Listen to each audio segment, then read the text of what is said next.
నమస్కారం. నేను turbo torpedo మీకు ఈరోజు టాప్ 5 ట్రెండ్స్తో విస్ఫోటకంగా వస్తున్నాను. కెనడాలోని క్యూబెక్లోని నవీవ్ మోండే గ్రాఫైట్ కీలక ఖనిజ ఉత్పత్తిని పెంచుతోంది. ఇది కెనడా యొక్క అబ్లు మరియు రక్షణను శక్తివంతం చేసి దిగుమతులపై ఆధారాన్ని తగ్గించవచ్చు.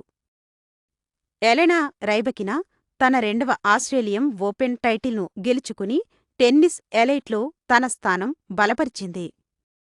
కార్లోస్ అల్కారాజ్ చివరకు నోవాక్ జోకోవిచ్ను ఓడించి కెరీర్ గ్రాండ్ స్లామ్ను పూర్తిచేసి క్రీడలో కొత్త యుగాన్ని సూచించాడు. జానిక్ సిన్నర్ మరియు అలెగ్జాండర్ జ్వెరెవ్ 5 సెట్ల సెమీఫైనల్లో పోరాడి అభిమానులు మరిచిపోలేని స్టామినా నిండిన మాస్టర్ క్లాస్ను అందించారు. ఓకిటో ఓడా 4 వీల్చైర్ సింగిల్స్ మేజర్లను కలిగి ఉన్న అతి చిన్న వయస్కుడిగా నిలిచాడు. అనుకూల అథ్లెట్లకు మార్గం సుగమం చేసే చారిత్రాత్మక మైలురాయి. ఈ కథనాలు ఆవిష్కరణ, పట్టుదల మరియు మా ప్రపంచాన్ని మార్చే తాజా ప్రతిభను చూపిస్తాయి.